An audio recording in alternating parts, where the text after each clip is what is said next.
All right, so one of the things we have left to talk about is social movements. A social movement is a large group of people working together to either bring about some kind of change or to stop some kind of change. Social movements fall under the broader umbrella of what we're going to call collective behaviors. Collective behaviors are the types of behaviors that we have when people work together to do something. So let's go through the stages of a social movement, and then we'll talk about some different types of social movements. So the first stage of a social movement is frustration. In frustration, there's some sort of problem, there's some sort of issue, there's something going on, and people are upset about it. Maybe they're upset because they don't like the lockdown and they can't go voting, and they were frustrated. That's the first stage. You're just frustrated. Something's bothering you. Then the next stage is coalescence. To coalesce is to come together. In coalescence, what we see is that people from different groups are coming together. They're maybe reaching out to each other. Let's have a meeting. Let's create a group on the internet. And so they might even be protesting. So, for example, you saw some people coming out last week protesting because there's a movement to end the coronavirus lockdowns. That is a social movement right now. If they form an official organization, then they would move on to the next stage. The next stage is the institutionalization stage. In the institutionalization stage, what we see is we see that the movement has formalized groups and maybe some leaders like presidents, or maybe they have, Americans for Freeing America. I don't know what they call themselves. And this group, they have a president and they're trying to end the lockdown because they want to go back out and get a haircut or whatever it is. That would be an example of institutionalization.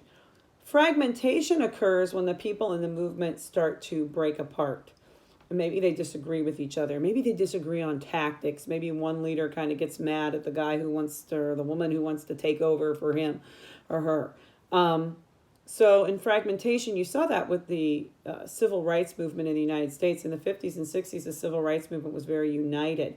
But what happened is over time, you saw a division between the people who were sort of supporting the Black Power movement versus people who were supporting sort of integrationist type movement. And that fragmentation caused that movement to lose a lot of steam. The last stage of a movement is demise. In demise, the movement ends. It's over. Maybe they accomplished their goal, like the women's right to vote. The women's suffrage movement is now over because we got our right to vote. Maybe nobody cares about it anymore. Maybe it's not an issue. So, for example, if we find a vaccine, these people who are protesting the coronavirus lockdown, it's going to be a moot point, right? Because there will be a vaccine and people will be able to go out again, although that seems to be a ways away. So let's go into this a little further. And I want you to see if you can come up with a list of some of these movements. And when we talk about movements in our group chat, or if I ever get to meet face to face again, we can list some different types of movements. I'm going to give you a couple examples, but I want you all to be able to provide some other ones outside of mine. So the first type of movement is a reactionary movement. A reactionary movement wants to go back in time. These are often very violent movements, and they're willing to sort of, fight people and go out in the streets and shoot at people and engage in sort of destruction of property. And they feel like the change that's happening is a bad thing. And so they want to go change in a backward way, right? They want to go back in time. So, for example, white supremacists would be an example of a reactionary movement. By the way, think about those people protesting the coronavirus lockdown. Think about if they're a reactionary movement or one of the other types of movements. Do they want to go back in time? How are they going to handle this? The next type of movement is a conservative movement. A conservative movement wants to minimize change. So if you are conservative, you say, I like the system the way it is. I want to keep it this way. So, for example, a conservative movement would be people who want to keep the Second Amendment. They want to keep their right to own firearms. And so they come out and they say, I support the Constitution. I support the Second Amendment. I want to keep it the way it is. If people want to, not allow same-sex marriage, that is a conservative movement, you would say. I like the traditional marriage the way it is. Although at this point in time, it's sort of moving towards the reactionary direction because same-sex marriage is now legal. A revisionary movement is one that seeks to change some aspect of society. So, for example, a revisionary movement might want to change one part of society. They might say, like, we need to stop racial discrimination. This is one problem in our society. We're going to address that problem. A lot of these civil rights movements, whether it's women's rights, rights for gays and lesbian people, rights for African Americans, many of these movements are revisionary movements. They want one part or one aspect of society to change. The next type of movement is a revolutionary movement. In a revolutionary movement, you would say the whole system is broken. We have to throw out the whole system. And after we do that, we're going to bring in an entirely new economic system or an entirely new political regime. So if you think the United States needs to throw out the Constitution and get a monarchy, you would be a revolutionary. If you wanted to completely get rid of capitalism and replace it with communism, that's a revolutionary idea. The whole entire society, the whole entire system would shift. So these revolutionaries want massive social change, right? The reactionaries want to change and go back. The conservatives want to keep things the way they are. The liberals want one part of society. The liberals are revisionaries, want one part of society to change. The revolutionaries want massive change. Most of society, they would say, is broken, and most of it needs to change. The last type of movement is different from the other ones. The last movement is called an expressive movement. In an expressive movement, these tend to be not organized around changing society, but organized around changing individuals. So a lot of these self-help movements that want you to find your inner spirit or do more yoga and on the beach, or CrossFit would be one that I would use as an example. They are focused a lot on self-expression or self-betterment. Most of them are not about changing the society. They're about changing the individual person. And so those are examples of revisionary social movements. Let's talk about a few other types of collective behavior. So one would be crowds. Crowds are a large group of people that are gathered together for a common purpose. The definition is boring, but I think what's interesting is how crowd behavior changes people. When people are in crowds, they tend to experience diminished responsibility. You may have heard in psychology of this term, the bystander effect, where people, when they're in a crowd, they're less inclined to help people. And part of that is because they feel diminished responsibility. They're waiting for someone else to do it. Like, what? There's 10 other people here. Why me? Also, people might act a little more wild in crowds. So, for example, they might be willing to flip over a car because they're happy that their team won the national championship, which happened when I was at the University of Connecticut.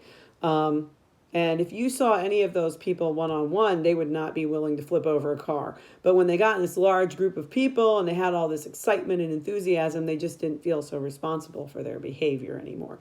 A fad is a trend that comes or goes quickly. So, for example, one of my favorite fads would be clothing styles. So, for example, in the 70s, bell-bottoms, afros, those were a fad for many years. Skinny jeans, I think they're going out finally. I hate skinny jeans. That was a fad for a long time. Those kind of things will last maybe 3 or 4 or 5 years.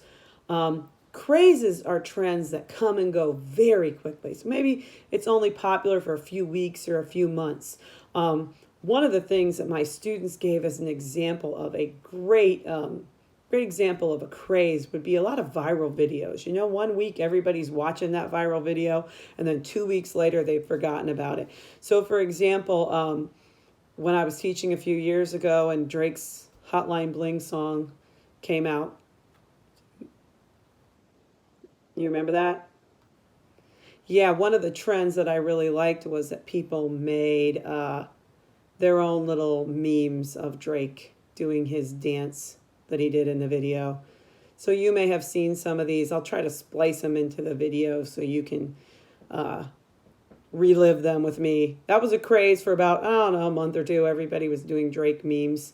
Now, whatever the video is this week, I have no idea. might be a video of Trump drinking bleach or something, after he made these comments that people viewed as him supporting eating disinfectants. That could be an example of a craze. Everybody's making bleach jokes, but 2 weeks from now, they will probably have forgotten about that.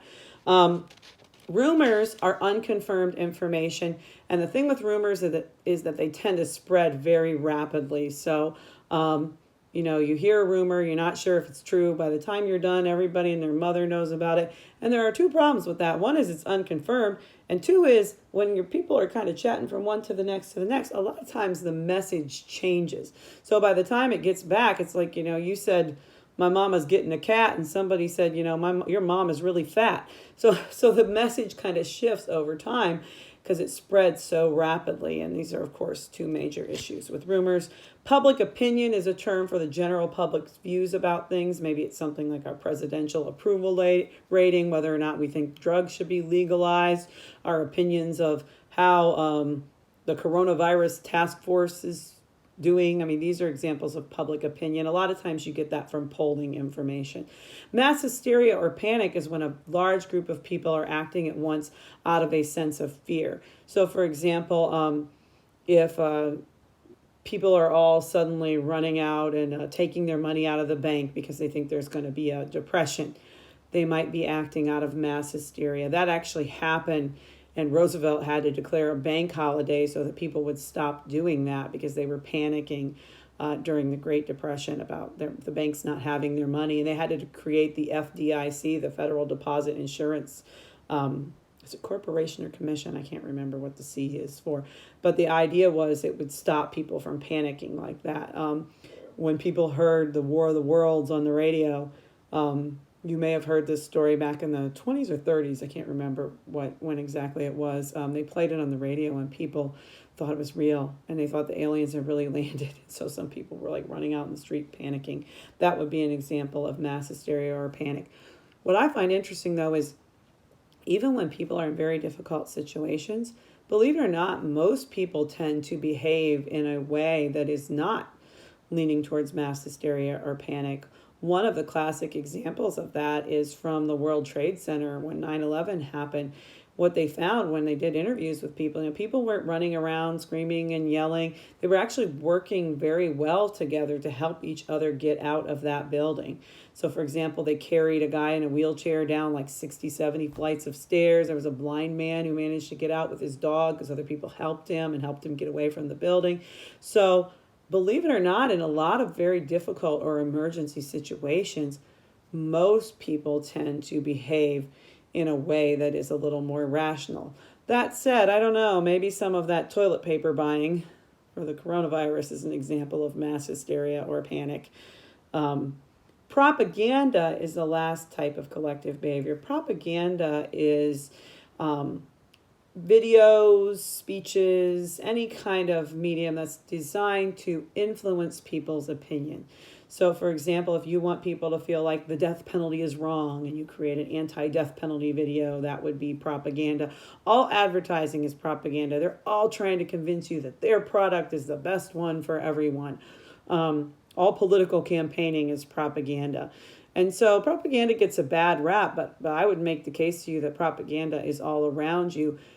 Your challenge is being able to see and understand that they're trying to influence you, right? That it's important that you sort of are able to dissect that message with that knowledge in the background. If propaganda is really good, though, you might not even realize that someone is trying to influence you. And so it's very important for us to be critically aware of the things that we consume, whether it's political speech, things in media, or even things from your teachers like me, right? We may be using our own variant of propaganda in a way that we might not even realize, or in a way that we may be aware of.